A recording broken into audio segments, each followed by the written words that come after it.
Most of us have only seen our guests on TV. Now is the time you get to talk to them.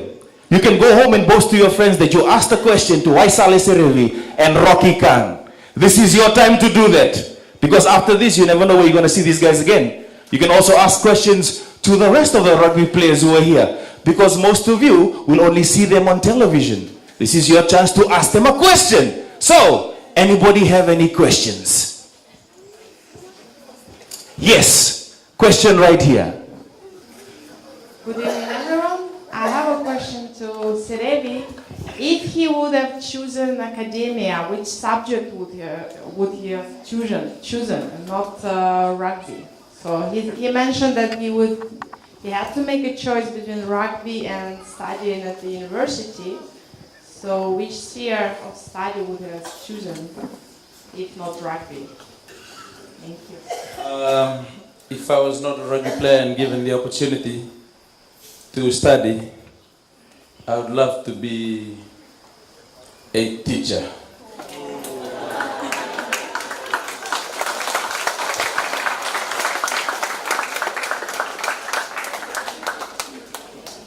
And Fale is the school where you can become a teacher.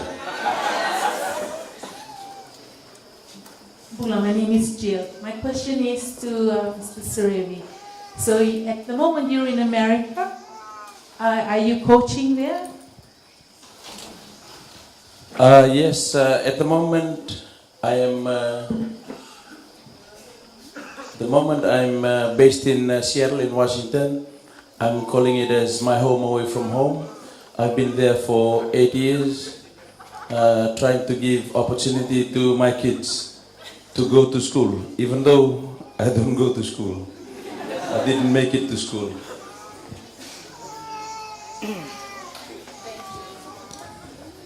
I have a question to Mr. Serevi.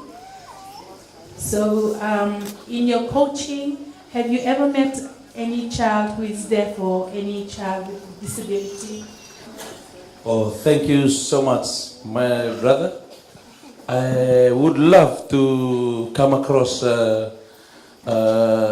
disabled to come and join my team to coach him, but I haven't come across any of those players. But I remember I'm with the Seattle Seahawks, our NFL players. I'm friends with Pete Carroll, our coach.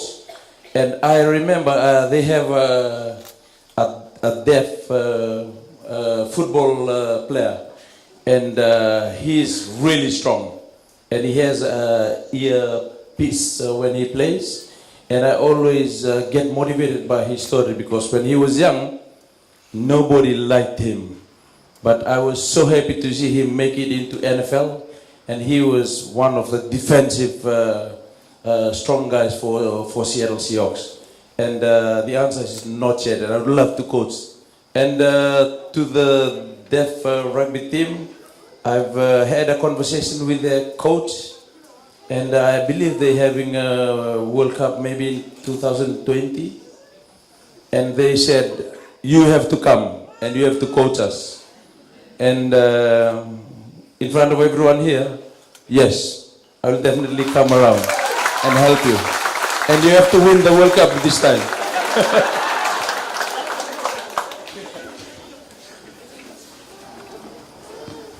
Bula, Mr. Serevi. So I really respect you, man. Ever since when I was growing up. And I know you were very famous, but you ran away to America.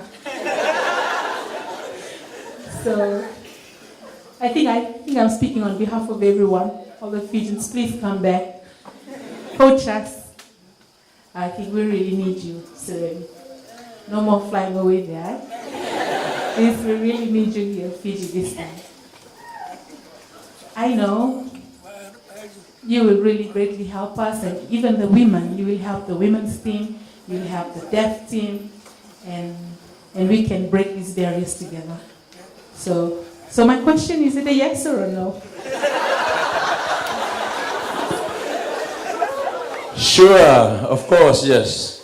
I'm so excited going back home last night, And then thinking of coming to speak here in USP, I was thinking so hard about the opportunity. The first question came whether I was coaching, I came across coaching one of disability player, but the answer was no. But now I'm so excited that I have a whole team to coach to go and win this next World Cup wherever it is played, but in Fiji or Australia, wherever. So I'm so excited. The answer is yes, I can do that. I can have a time for you.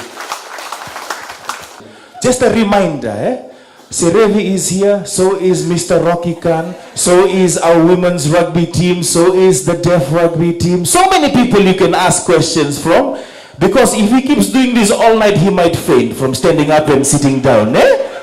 Please, there's other rugby players here. Yes, we have a question from Rasta. No, not you, Rasta. From this lovely lady here. Can we get the mic to this lovely lady who wants to ask a question to Serevi?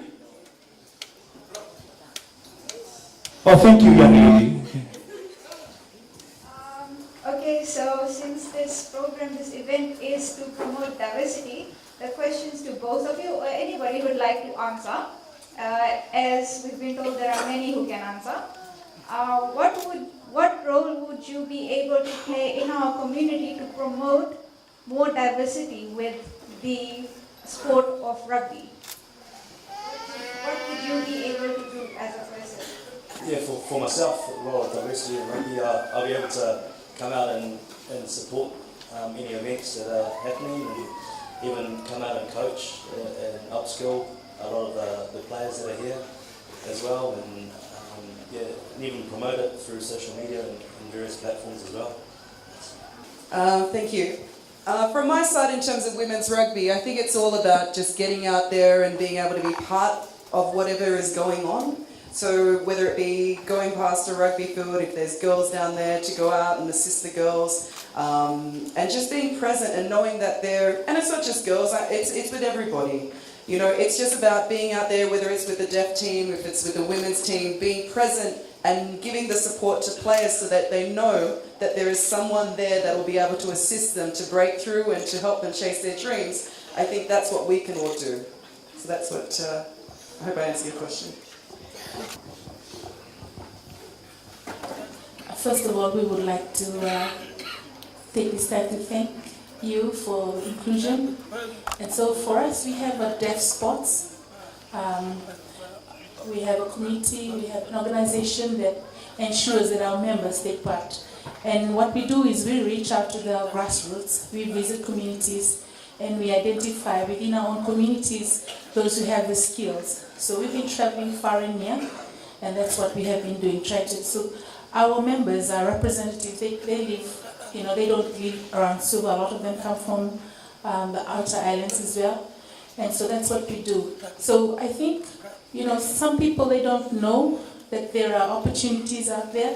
So for us in our community, we go out, we reach out and we tell them that, hey, if you have the skill of play rugby, you can join our team. So like what we have mentioned, that we have our vision in taking part in this big international deaf world rugby, but it's a lot of hard work. For us, one of the challenges is finance. Now, there's little or no support at all to helping us achieve that goal. So that's one of the challenges that we have. But we're so glad that we're here and we can share part of what our challenges are. And so we are thankful for Mr. Serevi to say, but we will not depend on you. I know that and you are fit, you are strong, but you also have your own responsibilities. One of the important things that we learned from yesterday as well is the importance of being healthy. So that's just it, and thank you, God bless. All right. Any other questions? We got a question here. I would like to ask a question to the deaf rugby players, the Pavilions. As we people with disabilities fight for inclusion, especially in inclusive sports, what is the best advice you will give to those who have other disabilities apart from deaf?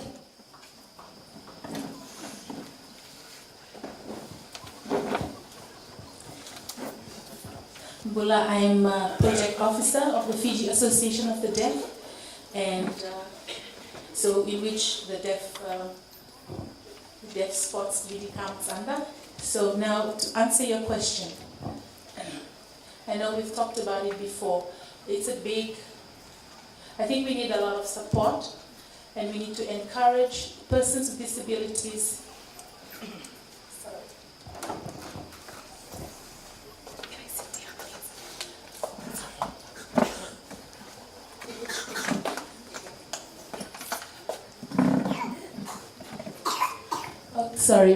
So just talking about the Convention of the Rights of Persons with Disabilities, that all people with disabilities should have the ability to participate without any barrier, whether in sports or anything. So talking about inclusiveness, inclusion, we have Paralympics, where other disabilities can come under. There are different sports that they offer. So for example, every year, I think it's either in October or November, we have the National Disability Games, in which schools, special schools are included. They participate in the sports over there. So we want to promote persons with disabilities to be included, to take part. And so for the deaf, we have our own. We want to encourage, and we want to see growth in all different areas in sports and inclusion for all different types of disabilities. This question, in fact, there are two questions. This is directed to the wizard, Dr. Serevi. There are many students and aspiring graduates here today. And perhaps my first one, is if you could enlighten us on how it felt for you to receive your honorary doctorate. That was the first question. And second, if you could kindly agree to sign a rugby ball for my students. I was blessed and an honor and privilege, was so humbled to receive the honorary doctorate for sports science from Leeds Met. I believe that was what I was doing for rugby, because they really appreciate what I was doing for rugby worldwide, and that's the main reason I received it. And as I said this morning on Extra Time television, I received it it was not for me alone. I know rugby, it's a team sport. I received that award on behalf of all the rugby players that I played with and all the coaches that I played under them. And that was the thing, and I really dedicated it to them, because without them, I wouldn't have achieved all the achievements that I've achieved all these years. And standing here, while we're still alive and healthy, I want to take this time to thank everyone that has been part of that long journey. Without them, because it is a team sport, I wouldn't have achieved all those awards that I received. And thank you so much, sir. We've seen the increase of suicides in terms of our Pacific Island players. So what are we not doing right from grassroots level, even to our international rugby players? What are some mechanisms that we have in place that by the time our aspiring rugby players that come from Fiji, directly from their villages, from their clubs, what are we not doing that we're not equipping them with the mechanisms that they handle the pressure when they get out there and become, famous young Fijian rugby players? Either of you could answer this question. Yeah, sorry, I wasn't aware of this happening, but just off the top of my head, I'd say I really encourage young athletes to prepare and plan for life after rugby as well. I think a lot of athletes, and especially back in New Zealand that I know of, all they do is focus on rugby. But there's life after rugby, and some make it and some don't. I also encourage everyone to there's lots of support networks out there to get around good people, and if you're going through any issues, to get around people and seek help, and to go and talk to people about it as well. That is a good question that we need to try and help rugby players. I remember that a couple of months ago or last year, one of our rugby players playing rugby in France passed away. Regarding, it was a suicidal case, I believe. And I always tell my kids at home, you are not a weak person if you ask help. That's what I did too in my life. I ask a lot of people and ask their opinion. What if this happens? What if this happens? And like I said, a lot of people face difficulties in their life. They keep it to themselves. So that's why rugby is good. It is a good sport. It is important that once you face difficulties in your life, you need to ask someone that you are facing this, what should I do?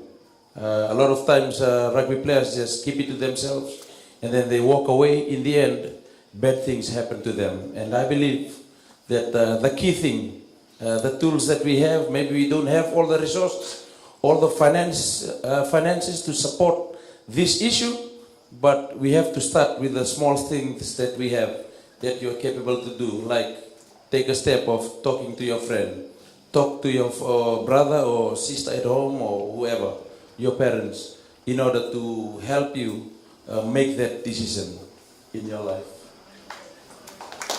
Vinaka. My question is, you mentioned in your speech that it took you 7 years to wear the New Zealand jersey, and apart from your passion for the sport, what or who inspired you to keep trying? Yeah, I guess my parents played a big part in me just keep getting back up and keeping just to keep going as well. And like I talked about earlier, it's being around positive people and supportive people and good networks that help encourage you to pursue your dreams. And no doubt along the way there's always going to be ups and downs, but I guess it's the beauty of sport. There's a lot of parallels between sport and life.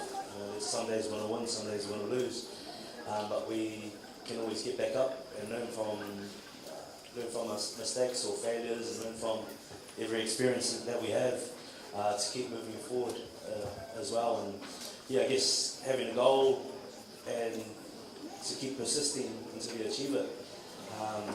Because no doubt we'll experience some disappointment along the way.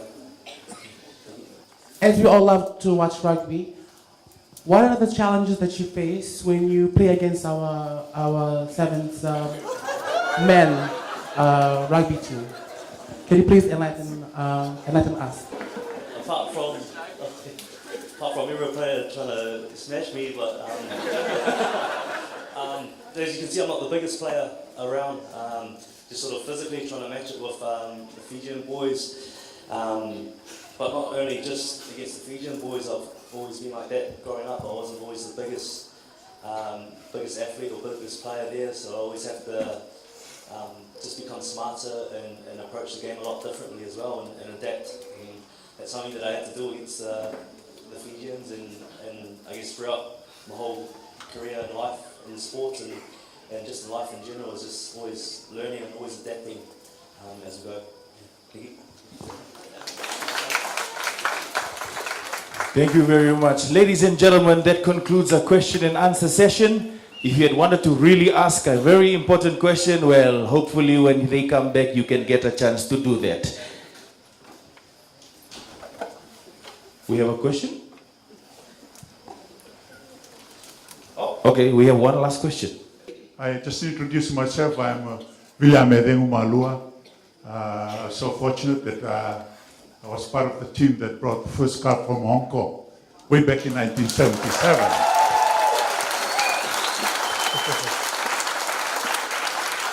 And well, in those days, Serevi was to be our runner boy there in Nosori. Go and buy this, go and buy that, Serevi. Here we are going to play. And sitting him here and talking about his life, I can't tell you the rest of the chapter, the first chapters, but I'm so amazed of his speech sitting here and hearing the life of a rugby player. I've went through that stage. I played sevens, and in 1977 and 1978 I went to Australia, played for 5 years, and played and introduced sevens to the Australians, the Ella brothers, and also came back to Fiji.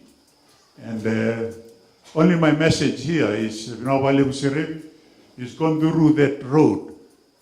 And I just ask our rugby players, sometimes we don't really map out the life we're going through, because rugby has got its start and got its end in our life. And life has to continue. And most of the time, us rugby players, we forget about everything in our life, even the family. I feel hearing Serevi talking today, I was very amazed. And that is the message I really would like to pass on to rugby players. Please, rugby, yes, it's good, but life, the family, and the lifestyle now is linked to rugby, and we have to think beyond that age. I think rugby players now, 30, 35, finish, and you have to look after yourself. So my message today, after hearing Serevi, is the three boys are in the university. And Serevi went to Nasinwe, and well, he did well at secondary school, but his boys has done much better, his family. And I appreciate that decision for him to, and the family to decide to go up to that level.